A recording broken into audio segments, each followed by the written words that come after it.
It's 10:46 PM, well at least for me it is, and it's time for a new retro core.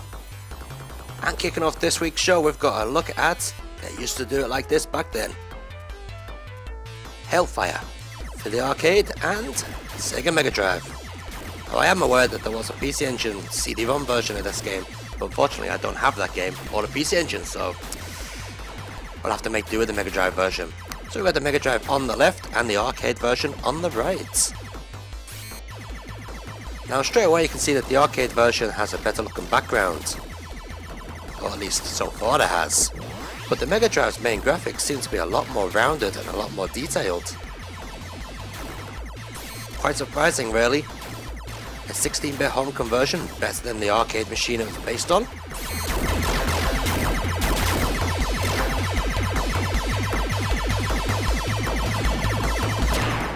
Yes, I think we can definitely say that the Mega Drive version of Hellfire is graphically superior to the arcade machine.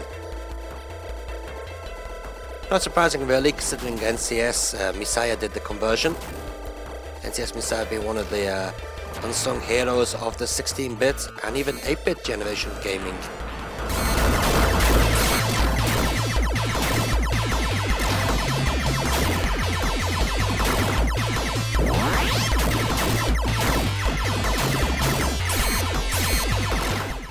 Now one thing you will notice, especially from this first boss battle, is that the Sega Mega Drive version of the game is a lot faster than the arcade version.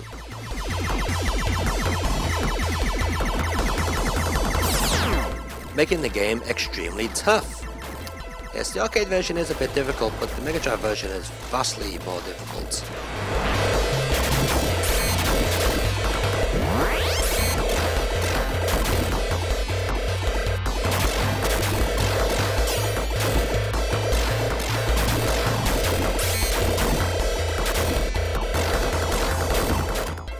As well as being more difficult than the original arcade, the Mega Drive version also adds to its weapon arsenal. Now you have a lovely smart bomb, which you just saw right there. Also you have a little drone that follows you around. Both of these are missing from the arcade version, which is a great shame because they do make the game a little bit easier, but then again the Mega Drive version of the game is a lot harder.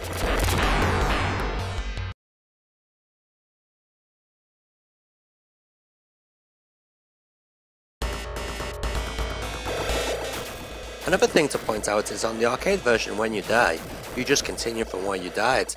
On the Mega Drive version, you get sent back a bit. Also on both versions, you lose all weapons. Yep. So the game isn't that difficult once you're fully powered up, but if you're really far into a difficult level and you die, you may as well reset the game, because you lose everything.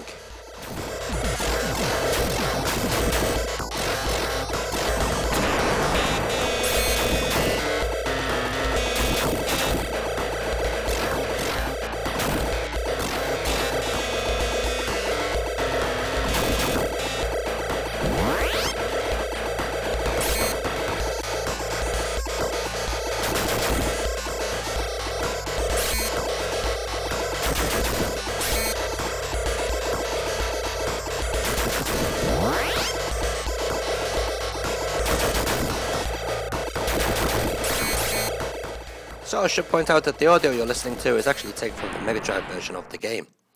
But which game has the better audio? Well, let's check them both out.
Wow, an Akumajo Dracula on a Castlevania arcade game.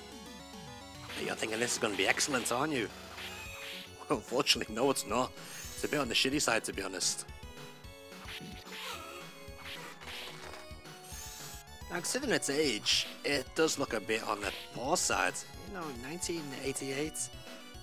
There were better looking games than this.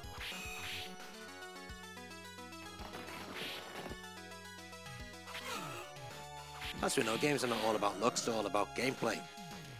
Fortunately, this game plays pretty awful. My first thing you'll find is that the controls are really stiff. Simon Belmont, or I guess it's Simon Belmont, I don't know, can only fire his whip forwards. Yeah, he can't shoot up, he can't shoot down. Only forwards. Mind you, you can shoot these blocks or hit these blocks, but I think I'll just jump over them for a bit of excitement. Yeah. So as well as the very awkward controls only being able to shoot or hit forwards, Simon Belmont, or whoever he is, also walks quite funny. In fact, it walks like he's shitting his pants. Look at that! It's like he's done a big dump in his pants and it's all sorts of slopping about in there. Ugh, bloody hell. But anyway, yeah, he sort of walks really stiff and very awkward. And it makes going up and down stairs a bit of a pain in the backside. In fact, many a times he can get stuck on the stairs and just stop moving.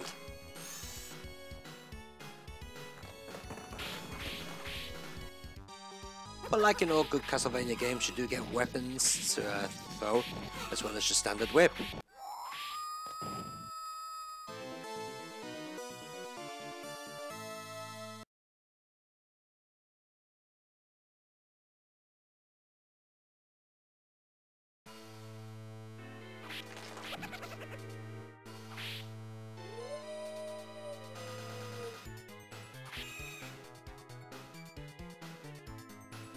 His well shit his pants. How could the artist have drawn that animation for walking and thought that was good? It looks bloody awful. Now, as you might have saw then, the collision detection is also a bit off. My whip definitely hit that bat and the bat just flew right through it. Also, the game suffers from another famous trademark of Castlevania games: unfair enemies.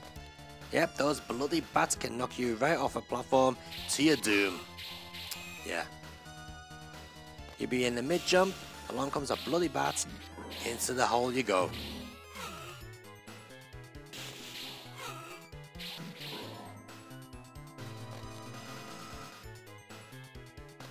So another problem there, screen wouldn't scroll along.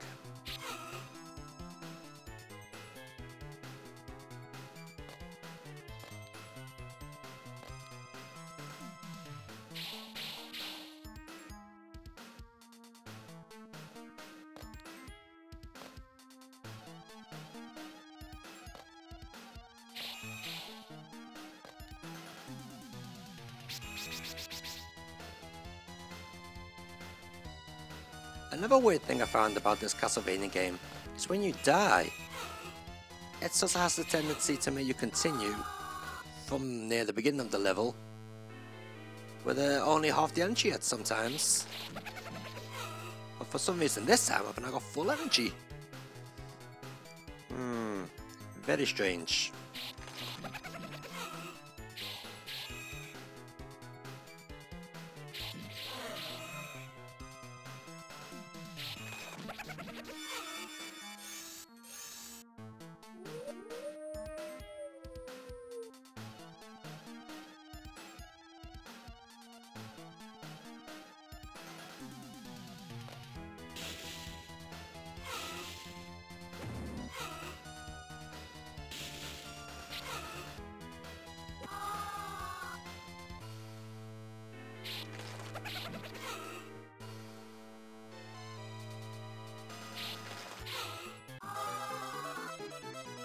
Ah, bollocks to this.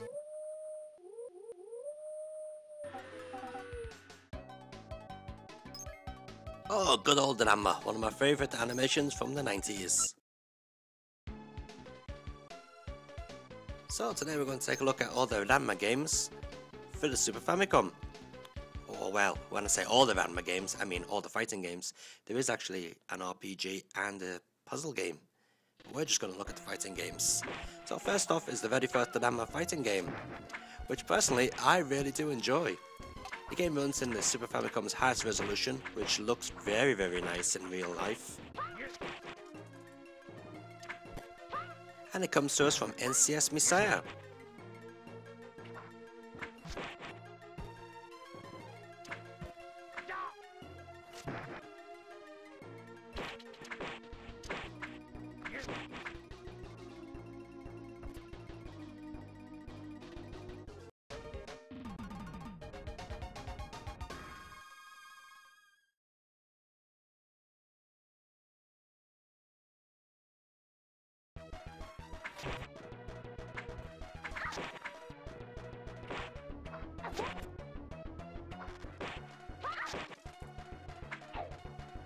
So while this game does have its faults, being that you have to press a button to jump, and the actual special moves are done by pressing a button as well, not by actually putting in configurations on the joypad, it's still a very enjoyable game.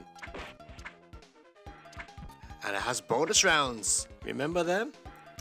Here you got to beat up Happy. Happy is some little old guy who goes around stealing girls' underwear.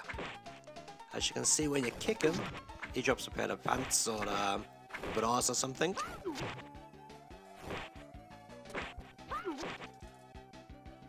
So yeah, for the first Ranma game, this is pretty good. Looks good, sounds good, and it plays not too bad. As we all know, this got released in the United States under combat bollocks or something. In the United States, it was completely butchered, this game was. But we're not going to talk about that shit. So, about a year later, NCS Messiah brought out the second Ranma fighting game for the Super Famicom.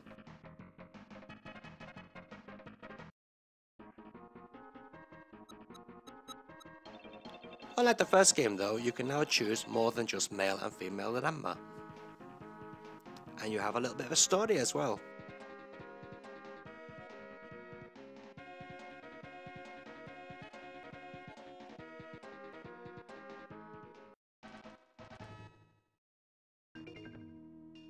The game also introduces a lot more new characters that were not in the first game. And first thing you notice is the graphics have a more of a rounded, cartoony look to them than the first game. The game does actually run in a lower resolution as well. There's also a lot more speech samples in there.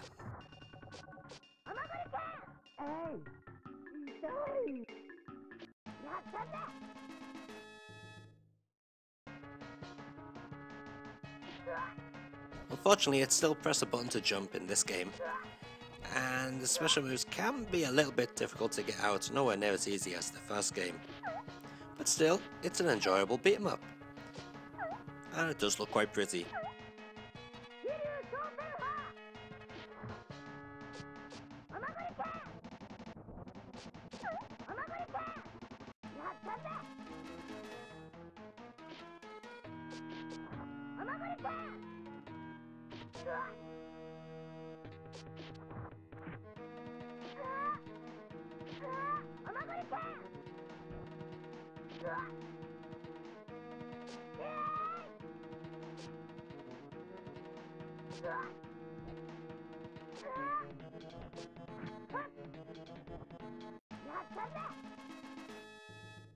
And on to the third game in the series.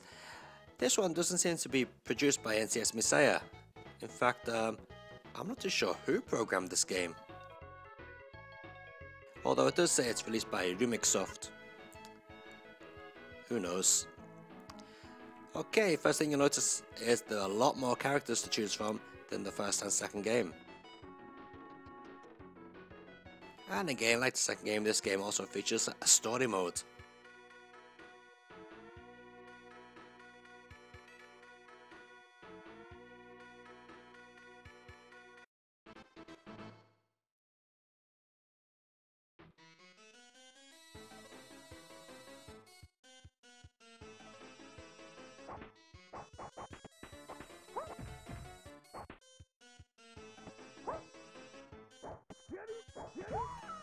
Now this Ranma game does actually have the largest file size out of all the Ranma games, but for some reason it has the worst speech samples. They're really muffled, they really are bad. But saying that, the animation is extremely good, especially for the 16-bit beat 'em up. Some really fluid animation in there. But unfortunately, it is almost near impossible to get the special moves out on this game. It really is a chore. I don't know, whoever programmed it has really messed up this inputs for the special moves. The timing's just way off.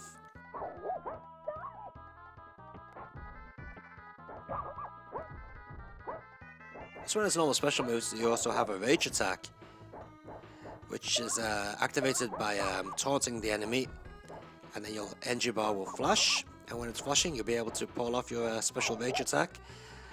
But as I said, the controls are that bloody awful to pull out special moves with. It's pretty much impossible to get your rage attack going. I tried so many times while making this video, but just couldn't do it. So anyway, there you have it. There's the 3 Super Famicom Ranma games. 3 games which I enjoyed in my childhood, or teenage years I should say. There is also a 3D PlayStation game. I remember playing it back in the time and it was okay. But out of all the Famicom games, or the Super Famicom games, I still think the first one is the best.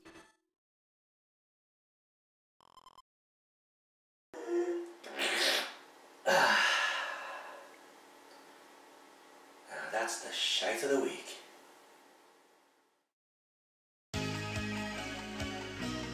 I'm Jackie Chan. This is my game. Yeah, nice to meet you, Jackie. And yes, this is your game, and it's fucking shit. You poor bastard. You make fucking great movies, you're the all-round cool guy, but you went and endorsed this piece of shit. Why, Jackie? Why? So cashing in on the Mortal Kombat craze of the early 90s comes Kaneko's effort. Now it's sort of a cross between Mortal Kombat and Street Fighter, as were most of these shitty rip-offs. In fact, personally I think Mortal Kombat's a lot of shit as well. But that's just my opinion. Now the main problem we have with this game is that the controls are pretty naff. Now your standard punches and kicks, yeah, fair enough, they come out quite well. But your special moves, do they come out? Do they fuck come out? Wow, I just got a kick move out. I think that was the only move I managed to get out with that character. Yep, the controls are bloody awful. Very unresponsive. Backgrounds are shit too, look at them, they're just bloody static digitized images. Crap.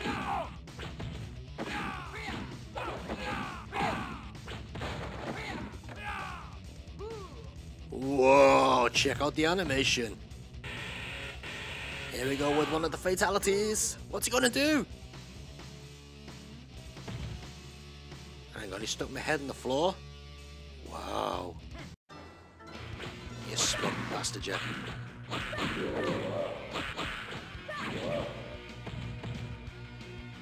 Talking about shit fatalities, just look at this woman's fatality.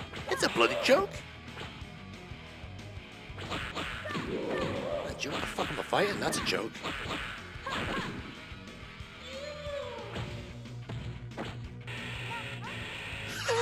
What the fuck was that? What did she do? Sprinkle me with pixie fart powder or something? God knows.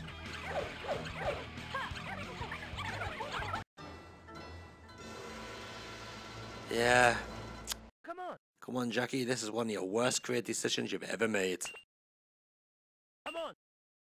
Yeah. Come on. I don't think so. Practice more. Practice more? Fuck, no thanks.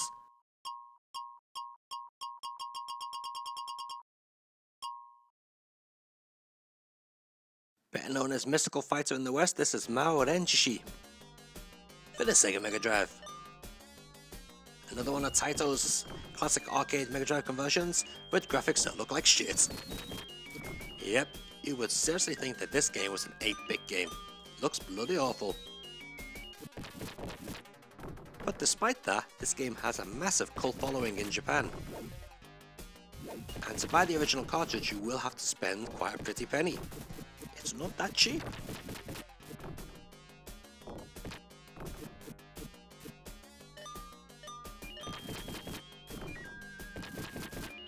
Gameplay wise, there's nothing spectacularly magical about this game. You just walk along and beat the crap out of the big fat samurais and the Buddhist priests, I guess. And some wacky demonic demons.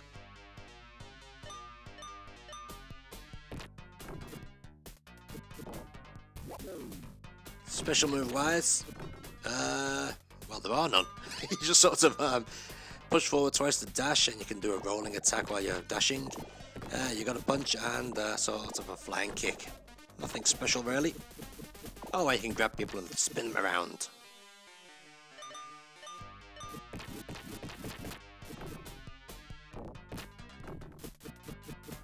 Throughout the game you'll find little Japanese scrolls which you pick up. Pick up enough of these special scrolls and you'll be able to do a magic. Which will just let loose on this demon here. Oh yeah, a giant temple bell. Hang on, is that a glitch? Looks like he's stuck. Yeah, that sorted you out.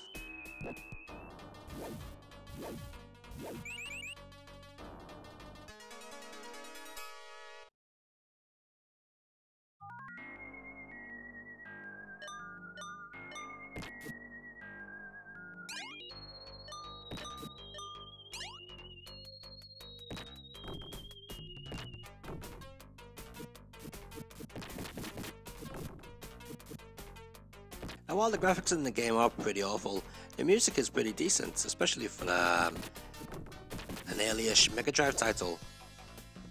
How compared to the arcade game, I'm not too sure since I've never actually seen the arcade version. But for Mega Drive standards of its time, they're not bad, the tunes are pretty good.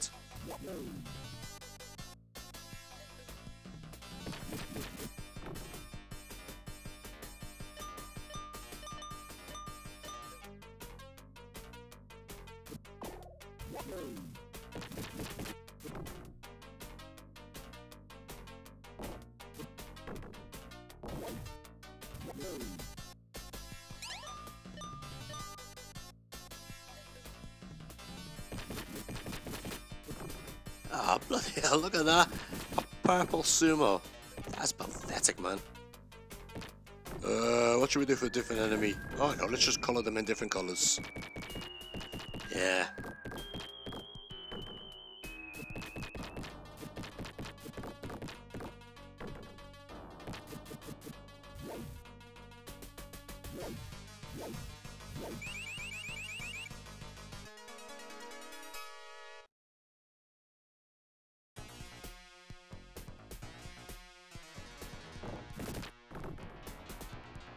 Ah, graphics are starting to look a bit better now.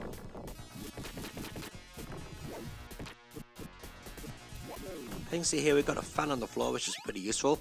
Pick it up, throw it off in one direction and it'll spin back in the other direction and kill enemies on both sides of the screen.